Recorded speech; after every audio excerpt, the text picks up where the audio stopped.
ప్రభుత్వం పోలీసులు చేస్తున్నటువంటి పనితీరుకి తప్పు చేసినటువంటి వారిని ఎవరిని కూడా మేము ఉపేక్షించమనేటటువంటి సందేశం చాలా స్పష్టంగా ఇవ్వడం జరిగింది. ఇన్ని రోజుల నుంచి కాపాడుతుండ్రు అని చెప్పినటువంటిది ఇవన్నీ కూడా పటాపంచలు చేస్తూ ఇవన్నీ అబద్ధాలని చెప్పి తెలుస్తూ ఈరోజు పోలీసు వాళ్ళు ఆయనను అరెస్ట్ చేసి జడ్జి గారి ముందు ప్రవేశపెట్టి 14 రోజులు జ్యుడిషియల్ రిమాండ్కి పంపించడం జరిగింది. ఇది ఇట్లుంటే నిన్న సోషల్ మీడియా మాధ్యమంలో ఆయన ట్విట్టర్ అకౌంట్లో బండి సంజయ్ గారు మరి నేను అప్పగించిన ఆయన రాసినటువంటి సుదీర్ఘమైన ప్రస్తావనలో అడ్వకేట్లతో పాటు నేను అప్పగించిన అనేటటువంటి అర్థం వచ్చేటటువంటి విధంగా ఆయన ప్రస్తావన చేయడం జరిగింది. అయితే అప్పగించేటోడే అయితే ఇది మొదటి రోజు ఎందుకు చేయలేదని చెప్పి నేను అడుగుతాను. నిజంగా మీరు అప్పగించిండ్రు అంటే ఇన్ని రోజులు దాచిపెట్టింది కూడా మీరే అని చెప్పి పరోక్షంగా ఒప్పుకుంటున్నటువంటి వాళ్ళు అవుతారని కూడా ఇది స్పష్టంగా తెలిసిపోయేటటువంటి అంశం.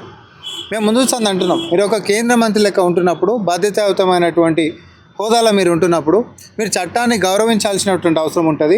సో చట్టానికి ఎవరు అతీతం కాదు అని అంటే ఒక పబ్లిక్ ర్యాలీలో ఆయన చెప్పిండు, ఇది ఏకతా ర్యాలీలో కూడా ఆయన మాట్లాడు, నా కొడుకైనా కూడా తప్పు చేస్తే క్షమించాల్సినటువంటి అవసరం లేదు అన్నాడు. కానీ ఇప్పుడేమో సరెండర్ చేసిన అంటు అంటే నువ్వు మాట్లాడేటప్పుడు కూడా నువ్వు నీ కొడుకుని పెట్టినావు అన్నట్ట. మరి ఇవన్నీ కాదు, కానీ తప్పించుకొని తిరుగుతున్నటువంటి యొక్క కొడుకుని తెలంగాణ పోలీసులు పట్టుకోవడము, అరెస్ట్ చేయడము, తర్వాత మరి జైలుకు పంపించడం కూడా ఇది జరిగింది. ఎందుకనంటే అంతకంటే ఒక్కరోజు ముందే ఒక ప్రైవేట్ కాంక్లేవ్లో కూడా ముఖ్యమంత్రి రేవంత్ రెడ్డి గారు చాలా స్పష్టంగా చెప్పిండు, ఎన్ని రోజులు దాచిపెట్టినా కూడా పోలీసులకి కోఆపరేట్ చేస్తూ చట్టం ముందుకు తీసుకొని వస్తేనే తప్ప వేరే దీనికి ఇంకొక మార్గం లేదు అనేటటువంటి కూడా స్పష్టమైనటువంటి చెప్పారు. అయితే మనందరికి కూడా ఒక అనుమానం కలుగుతుంది, అరే సరెండర్ అంటుండు కదా, ఇలా అరెస్ట్ అంటారు కదా అని. ఎవరన్నా ఈ భూ ప్రపంచం మీద సరెండర్ అనేటటువంటిది చేస్తే పోలీస్ స్టేషన్లలో సరెండర్ చేసుడు చూస్తాం, కానీ సిటీ అవుట్స్కర్ట్స్లలో అవుటర్ రింగ్ రోడ్ల కాడ సరెండర్ చేస్తారా? ఈ యొక్క మౌలికమైనటువంటి ప్రశ్నకు బీజేపీ నేతలు జవాబు చెప్పాలి.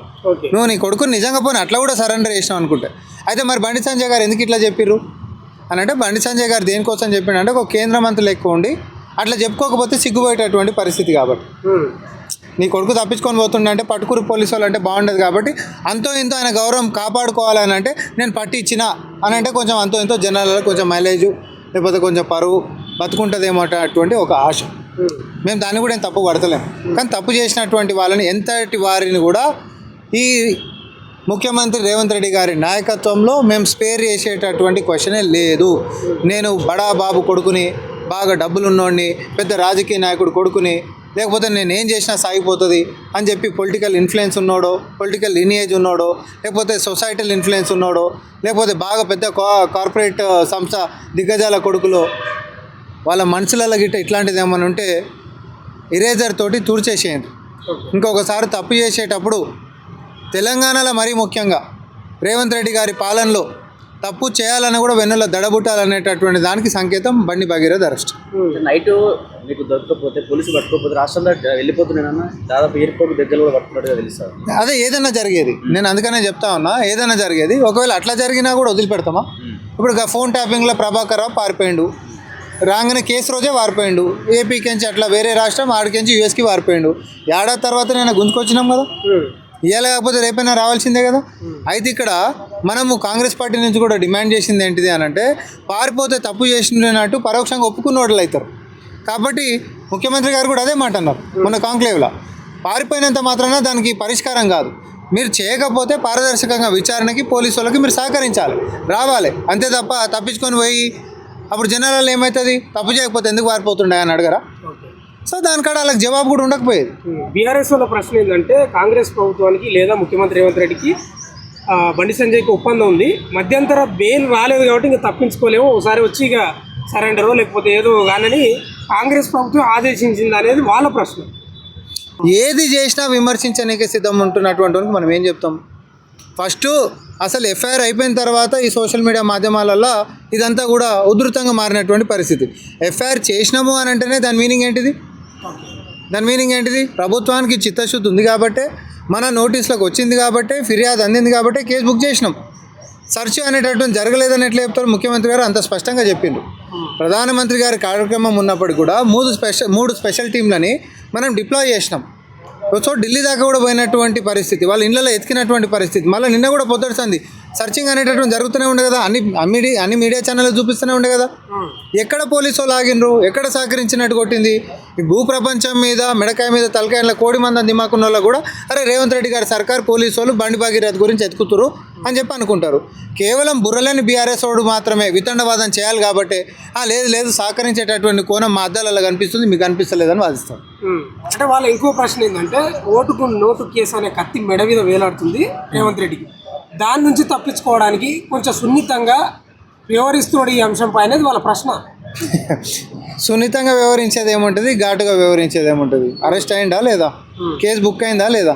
సున్నితం అంటే ఏంటిది, సున్నితం అని అంటే తప్పించుకోవాలని అట్లాంటివి కూడా బూటకప్పు ఆరోపణలు మనం జరిసేప్పుడు కన్సిడరేషన్ తీసుకున్నాం. అసలు కేసే బుక్ కావద్దు, కేసే బుక్ చేయదు. ఒత్తిడి గిట్ట వచ్చి మీడియాలో ఒత్తిడి వచ్చినాక ఎఫ్ఐఆర్ గిట్ట అయిందా, లేకపోతే ఎఫ్ఐఆర్ అయినాక మీడియాలోకి వచ్చిందా, ఇది చెప్పుండి ఫస్ట్. నరేంద్ర మోడీ గారు సభ కంటే ముంగంటే ఎఫ్ఐఆర్ అయిపోయింది, అవునా కాదా. మరి అది ఎవరు చిత్తశుద్ధిని ఎవరు శంకిస్తారు. అరే మీ లెక్క గిట్ట కొడుకులు ఎమ్మెల్యే కొడుకులు యాక్సిడెంట్లు చేసి మనుషుల్ని చంపేసిపోతే దుబాయ్లకి పార్పిచ్చినటువంటి బాపతులు కాదు కదా. మైనర్ బాలికల మీద పసిపిల్లల మీద అఘాయిత్యం పాల్పడ్డటువంటి నీ సొంత జిల్లా సిరిసిల్లలో బెయిల్ ఇప్పించినటువంటి బాపతుగాలు మీరు. ఒక కుటుంబం ఖమ్మంలో మా కుటుంబ సభ్యుడు వాళ్ళ కొడుకు ఒక కుటుంబాన్ని హెరాస్మెంట్ చేస్తుండంటే కుటుంబం మొత్తం సెల్ఫీ తీసుకొని చచ్చిపోతే కూడా తర్వాత వాళ్ళ మీద ఎట్లాంటి చర్యలు తీసుకున్నటువంటి బాపతులు వీళ్ళంతా మీరా సూక్తులు చెప్పేది. సో చేసినటువంటి చరిత్ర కానీ కాపాడినటువంటి బాపతి కానీ బతుకు కానీ మీకు లేనప్పుడు విమర్శించేటటువంటి స్థాయి కూడా మీకు ఉండదు. మరీ ముఖ్యంగా కేటీఆర్ గారికి ఉండదు. ఎందుకంటే జస్ట్ ఎలక్షన్స్ బిఫోర్ కూడా ప్రవళిక అనేటటువంటి అమ్మాయి చచ్చిపోతే ఆ పిల్లని కనుక్కోండి, లవ్ ఎఫైర్ తోటి చచ్చిపోయింది అని అన్నాడు. కొలువులు రాలేక ఆ పిల్ల చచ్చిపోతే లవ్ ఎఫైర్ తోటి చచ్చిపోయిందని చెప్పి క్యారెక్టర్ అసాసిన్ చేయడానికి ప్రయత్నం చేసినటువంటి వాళ్ళు, సొంత ఇంటి ఆడబిడ్డని బయటికి వెళ్ళగొట్టినటువంటి వాళ్ళు వీళ్ళు మహిళల గురించి, మహిళల భద్రత గురించి, మహిళల ఆత్మగౌరవం గురించి మాట్లాడుతుంటే ముసలి కన్నీరు గారుస్తున్నట్టే కనిపిస్తుంది. మా పోరాటాలు మా నిరసనల వల్లనే తలొగ్గింది ప్రభుత్వం, అందుకే సరెండరు లేకపోతే అరెస్ట్ చేసిండ్రు, అది మా పోరాటం, మాకున్న చిత్తశుద్ధి ఆడబిడ్డలపై అనేది వాళ్ళు డిఫెండ్ చేసుకుంటా ఉన్నారు. ఇప్పుడు బీఆర్ఎస్ వాళ్ళ స్టైల్ ఆఫ్ ఫంక్షన్ మీరు గమనించండి ఒకసారి. అది హరీష్ రావుదైనా లేకపోతే కేటీఆర్దైనా ఎవరిదైనా. సపోజ్ ముఖ్యమంత్రి గారు ఒక కార్యక్రమానికి పోతున్నారు అనుకో, ఎవరికైనా ఏదైనా కార్యక్రమం చేయడానికే పోతుండు, లేకపోతే ఒక ప్రారంభోత్సవం చేయడానికే పోతుండు. జస్ట్ ఒక రోజు ముందు కార్యక్రమం షెడ్యూల్ ముందే వస్తుంది కాబట్టి ఒక రోజు ముందు వేయాలి ఇక్కడ రోడ్ వేయాలంటారు, నెక్స్ట్ డే ప్రోగ్రామ్ ఉంటుంది కాబట్టి. సో దట్ ఏంటంటే ఎటు కార్యక్రమం ఉంటుంది కదా, అదేదో మనం ముందే వదిలినాం అనుకో ఆ మైలేజ్ ఎంతో ఇంతో ఎవరైనా చూసి నమ్ముతారేమో అని అనుకుంటారు. పాపం దురదృష్టం ఎంత అంటే వాళ్ళు ఎన్ని సర్కస్ ఫీట్లు చేసినా కూడా తెలంగాణ ప్రజలు నమ్మేటటువంటి పరిస్థితులలో లేరు. ఎందుకనంటే ఈ మధ్యకాలం తెలంగాణలో ఆ రెయిన్బో సర్కస్ తర్వాత ఇంకో సర్కస్ అని పెద్ద పెద్ద టెంట్లు వేసి వచ్చేటివి ఈ మధ్య వస్తలేవు. ఎందుకంటే బీఆర్ఎస్ వాళ్ళతో మనమేడ పోటీ పడతాం రా నాయన, మన మార్కెట్ లేదని చెప్పి వెళ్ళిపోయారు వాళ్ళు. ఎందుకంటే వాళ్ళకంటే అద్భుతంగా వీళ్ళు సర్కస్ చేస్తారు కాబట్టి రాష్ట్రంలో. అంటే ఇంకోటి ఏంటంటే వాళ్ళ ప్రశ్న, గతంలో బీఆర్ఎస్ ప్రభుత్వంలో దిశ కేసు కానీ దీనికి సంబంధించి ఎన్కౌంటర్లు జరిగిన పరిస్థితి, అవును, ప్రజల నుంచి వచ్చిన డిమాండు, అంటే మహిళల పట్ల అంత చిత్తశుద్ధితో ఉంటాం, ఇవాళ మైనర్కు జరిగిన అన్యాయాన్ని ఎందుకు ఇంత డీలేగా విచారణ అధికారిని నియమిస్తారు, ఎందుకు అరెస్ట్ చేయాలి అనేది వాళ్ళ భయంకరమైన ప్రశ్న. మీరు దిశ మ్యాటర్ అన్నాడు కాబట్టి చెప్తున్నా, ప్రజల నుంచి ఒత్తిడి వచ్చింది కాబట్టి ఆ రోజు ఒక నలుగురిని తీసుకొని పోయి తెలంగాణ 3 గంటలకి ఎన్కౌంటర్ చేసినటువంటి విషయం మనందరికీ తెలుసు. కానీ ఆ పిల్లలది ఫేక్ ఎన్కౌంటరు, తర్వాత అసలు ఆ సంఘటనకి పిల్లలకి సంబంధమే లేదనేటటువంటి అంశాలు కూడా వచ్చినాయి. దాని మీద ఒక కమిటీ వేసారు, సుప్రీంకోర్టు జడ్జికి సంబంధించిన ఒక కమిటీ కూడా వేసిండ్రు. కమిటీ వేస్తే ఆ కమిటీ ఇచ్చినటువంటి రిపోర్ట్ ఏందో మనందరికీ మళ్ళీ అది కూడా యాడ్ చేసుకోవాలి కదా. అదొక ఫేక్ ఎన్కౌంటరు, అసలు ఆ ఘటనకి వీళ్ళకి సంబంధం ఉందనేటటువంటి ట్రయల్లో బయటపడేది. ట్రయలే జరగకంటే ముంగట జస్ట్ ఏదో పొలిటికల్ మైలేజ్ కోసం ఎవరైనా తీసుకొచ్చి మనం ఎన్కౌంటర్ చేసేద్దామా దేని మీద. ఇప్పుడు చట్టం అనేది ఒకటి ఉంది, ఇప్పుడు నువ్వే ఉన్నావు లేకపోతే నువ్వే ఉన్నావు, ఒక ఫిర్యాదు ఇచ్చారు కదా అని చెప్పి ఎన్కౌంటర్ చేసుకుంటూ పోతామా, లేకపోతే చట్టం అనేది పారదర్శకంగా విచారణ చేసుకుంటూ పోదామా. అది ఎవరైనా, నేను అందుకని పదే చెప్పిన, ఇక్కడ మైనర్ల పక్షాన నిలబడేటటువంటి వాళ్ళము, లేకపోతే బాధితుల పక్షాన నిలబడేటటువంటి సర్కార్ మనం ఉన్నాము. ఒకవేళ తప్పు చేసినటువంటి వాడు ఎంత వాడైనా తప్పించుకోలేడు అనేటటువంటి ఎంత అంటున్నామో, తప్పుడు కేసులు పెట్టినా కూడా ఈ యొక్క విచారణలో బయటకు పోకుండా ఉండలేవు. తప్పుడు కేసులు పెట్టినా కూడా బయటపడతాయి. సో పారదర్శకంగా ప్రభుత్వము, చట్టము, పోలీసు వాళ్ళు అనేటటువంటిది విచారణ చేయాల్సినటువంటి అవసరం ఉంటుంది, కేసులు కట్టాల్సినటువంటి అవసరం ఉంటుంది, ఛార్జ్షీట్లు వేయాల్సినటువంటి అవసరం ఉంటుంది. తర్వాత మళ్ళీ కోర్టులో కూడా ట్రయల్ అవుతుంది. సో ఇప్పుడు జ్యుడిషియల్ కస్టడీకి పంపించారు, పోలీస్ కస్టడీ అడుగుతారు. ఓకే. మీరందరం మనం మాట్లాడవలసింది ఏంటంటే హైకోర్టు వాళ్ళు యాంటిసిపేటరీ బెయిల్కి పోతే కూడా మరి ఇదే ప్రభుత్వం కొట్లాడి దాన్ని వ్యతిరేకించే కదా బెయిల్ రాకుండా చేసుకున్నాం. మరి ప్రభుత్వం చిత్తశుద్ధి లేదు, వీళ్ళకంట తలొగ్గిరంట, వీళ్ళ మొఖాలకి వీళ్ళు కొట్లాడితే తలొగ్గే నాయకుడైనా రేవంత్ రెడ్డి గారు. ప్రజలకు ఏం కావాలి, సామాన్యుల పక్షాలను ఎవరు నిలబడాలి, బాధితుల పక్షాన ఎట్లా అండగా నిలబడాలో రేవంత్ రెడ్డి గారికి వీళ్ళు నీతులు నేర్పించేటటువంటి స్థాయి ఉందా, వీళ్ళకి చేసినటువంటి చరిత్ర గిట్టుందా? బడే బాయ్ చోటా బాయ్ బంధం అనేది వాళ్ళ పర్సన్. బడే బాయ్ చోటే బాయ్ బంధం అనేటటువంటి రాష్ట్ర ప్రగతి కోసం బడే బాయ్ అని అంటాము, తర్వాత మల్లబాలు 100 సార్లు అనమంటే కూడా అందామని అన్నారు. ఎందుకు? ఈ రాష్ట్రానికి రావాల్సినటువంటి వనరులు మొన్న వేదిక మీద కూడా అన్నారు కదా. అట్లా అంటే ఈ రాష్ట్రానికి ఏమేం కావాలి, ఈ రాష్ట్రానికి గతంలో నిర్లక్ష్యానికి ఎట్లా లోనయ్యారు, కేంద్రం నుంచి రావాల్సినటువంటి ఎట్లా తెచ్చుకోలేకపోయినాం.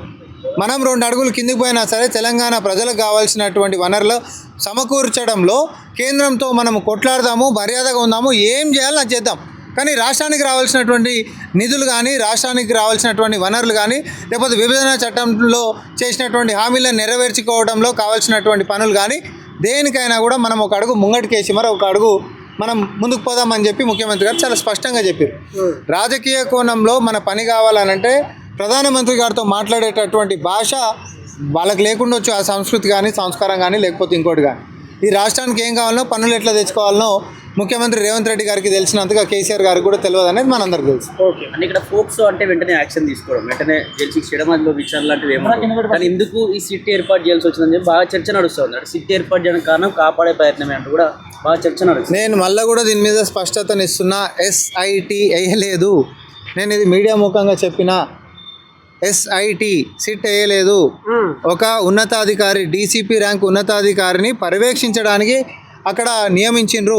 దేనికోసం అని అంటే ఏ రకంగా కూడా, ఎందుకంటే రాజకీయ నాయకుల యొక్క పిల్లలు ఉన్నటువంటి నేపథ్యంలో ఈ కేసు అటు ఇటు కాకుండా ఇంకెవరైనా అధికారులు కూడా అటు ఇటు చేయకుండా ఒక ఉన్నతాధికారి యొక్క పర్యవేక్షణ, అంతేకాదు వేగవంతంగా ఈ యొక్క కేసుని టేకప్ చేయాలనేటటువంటి ఉద్దేశంతో ఒక DCP స్థాయి ఒక అధికారిని అపాయింట్ చేయడం జరిగింది. దాని గురించి మెమో కూడా ఇచ్చిండ్రు. సో దానికి సంబంధించి దేనికోసం పెట్టినాము అని అంటే పారదర్శకత కోసం పెట్టినాము, వేగవంతంగా కేసుని అధ్యాయాల విచారణ చేయాలనే దాని గురించి పెట్టినాము. ఇక దీన్ని అనుమానాలు ఎందుకు? నిర్మల్ పోలీసు వాళ్ళు మొదట్లో అమ్మాయి కుటుంబ సభ్యులు బెదిరించారు అంటున్నారు. రెండవది ఇప్పుడు ఈయనతో బండి సంజయ్తో కారణం ఉంది అంటున్నారు. సో ఆ అమ్మాయికి పోలీసుల నుండి బీజేపీ నుండి తిట్టనున్నప్పుడు కాంగ్రెస్ పార్టీ వాళ్ళకి సపోర్ట్ చేసేటువంటి అవకాశం ఉందా, వాళ్ళకి రక్షణ కల్పించేటువంటి అవకాశం ఉందా? ఈ రాష్ట్రానికి అందరికంటే పెద్ద నాయకుడు ఎవరు? ముఖ్యమంత్రి. ఎవరి పక్షాన తీసుకుండు? బాధితుల పక్షాన్ని తీసుకుండు. ఆయన దాటి ఇంకోరని చేసే ధైర్యం ఉంటుందా? నేను చెప్తున్నా. సరే, వాళ్ళ అట్లాంటి అభద్రత గీత ఏముంటే అమ్మ మీ మనసులకించి అట్లాంటివి తొలగించేసేయండి. గతంలో ఘటన సంధ్యా థియేటర్ లాంటిది తీసుకున్నా కూడా ప్రపంచంలో చాలా బలశాలులు అనుకునేటటువంటి వాళ్ళు, వ్యవస్థను ఏదైనా చేసుకునేటటువంటి శక్తి సామర్థ్యాలు ఉన్నాయని అనుకునేటటువంటి వాళ్ళు కూడా రేవంత్ రెడ్డి గారి నాయకత్వాన్ని బ్రేక్ చేయలేకపోయినాయి. ఆయన బాధితుల పక్షాన, పేదవారి పక్షాన, ఎవరికి అన్యాయం జరిగిందో వారి పక్షాన నిలబడేటువంటి చరిత్ర ఉన్నటువంటి నాయకుడు.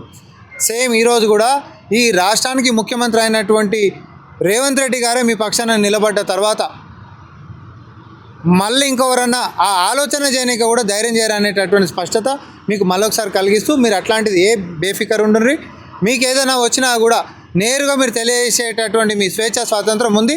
అక్కడెక్కడో నిర్మల్లో చేసిన అనేటటువంటి మరి ఆరోపణ అభద్రతన మనకు తెలియదు, కానీ మీరు బేఫికర్ ఉండరని నేను చెప్తాను. ఓకే. చివరిగా ఈ పోక్సో కేసుకు సంబంధించి లేదా ఈ బండి భగీరథ అంశానికి సంబంధించి అరెస్ట్ జరిగిపోయింది. ప్రభుత్వం ఏం మెసేజ్ ఇవ్వదలుచుకున్నది ఈ అంశం మీద? మనం రాష్ట్ర ప్రజలకి ఒకటే మనం చెప్తున్నాం. ఎంతటి వాడైనా చిన్ననా పెద్దనా తేడా లేదు, బ్యాక్గ్రౌండ్ ఏముందో సంబంధం లేదు. తప్పు చేయాలి అని అంటే భయపడాలి. చట్టం ఒకడికి చుట్టం కానే కాదు. నాకు పలానా నేత తెలుసు, నేను పలానా నేత కొడుకుని, నాకు బాగా పైసలు ఉన్నోని, లేకపోతే సమాజంలో మాకంటూ ఒక పేరు ప్రఖ్యాతలు ఉన్నాయి కాబట్టి మేము ఏం చేసినా చెల్లుబాటు అవుతుంది అనేటటువంటి నీళ్ళు కూడా ఏదైతే బీఆర్ఎస్ పార్టీ హయాంలో ఉండేనో వీళ్ళందరికీ ఏంటిది అని అంటే ఒక కనువిప్పు కలగాలి. ఓహో, తప్పులు చేసినా, కబ్జాలు చేసినా, డ్రగ్స్ తీసుకున్నా, లేకపోతే అద్రగనంగా నేను ఇష్టం వచ్చినట్టు బతకొచ్చు జనాల మీద పడి అని అనుకున్నా, బెండు తీసేటటువంటి నాయకుడు ఈ రాష్ట్రానికి ముఖ్యమంత్రి లెక్క ఉన్నాడు కాబట్టి ఒళ్ళు దగ్గర పెట్టుకోవాలి. తప్పు చేసే ముంగట మీ వెన్నుల దడబుట్టాలి. కాబట్టి ఇట్లాంటివి మీరు ఉపసంహరించుకుంటే మంచిది. అట్లాంటి ఆలోచనలు ఏమైనా ఉంటే కూడా అవి ఎరేజ్ చేసుకుంటే మంచిది. దయచేసి అట్లాంటి ప్రయత్నాలు చేయొద్దు. గతంలో పట్టినటువంటి గతే మిగతా వాళ్ళందరూ కూడా పడుతుందని చెప్పి మళ్ళీ ఒకసారి మేము స్పష్టం చేద్దాం.